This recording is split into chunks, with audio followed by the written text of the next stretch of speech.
నేనైతే ఈ రైస్ కుక్కర్‌లో బిర్యానీ ఫస్ట్ టైమ్ ట్రై చేసినా. కానీ టేస్ట్ అయితే చాలా బాగొచ్చింది. చూడ్డానికి అంత డెలిషియస్‌గా అనిపియకపోయినా టేస్ట్ అయితే నిజంగా సూపరు. యాజ్ యూజువల్ నేను చికెన్ బిర్యానీ చేద్దామని చెప్పి మసాలాలన్నీ మ్యారినేట్ చేసుకొని పెట్టుకున్న తర్వాత గ్యాస్ అయిపోయింది.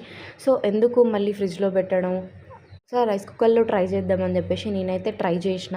ఫస్ట్ టైమ్ రైస్ కుక్కర్‌లో ట్రై చేస్తున్నాం కాబట్టి నేనైతే బాస్మతి రైస్ వాడలేదు. నార్మల్ రైసే కానీ టేస్ట్ అయితే చాలా బాగొచ్చింది. నేను నార్మల్‌గా వండే బిర్యానీ కన్నా కూడా నాకు రైస్ కుక్కర్‌లో చేసే బిర్యానీయే బాగా నచ్చింది. కొన్ని కొన్ని సార్లు మన ఆడవాళ్ళకి మనం ఎప్పుడైనా ఇంట్రెస్టింగ్‌గా వీళ్ళని ఇంప్రెస్ చేయాలి అని చెప్పేసి మనం వంట చేసినప్పుడైతే ఆ వంట ఖచ్చితంగా పెంట్ అయిపోతది. ఫెయిల్ అయిపోతది. కానీ మనం ఎప్పుడైనా అనుకోకుండా సడెన్‌గా ఏదో టెన్షన్‌లో ఏదో విషయంలో మనం వంట వండితే ఆ వంటనే చాలా టేస్టీగా వస్తది. చాలా సూపర్ ఉంటదసలు. సో, అందరు ఆడవాళ్ళు ఇంతేనా? లేకపోతే నేనే ఇంతేనా? నాకైతే ప్రతిసారి ఇలానే అయితదనమాట. Finally our biryani is ready.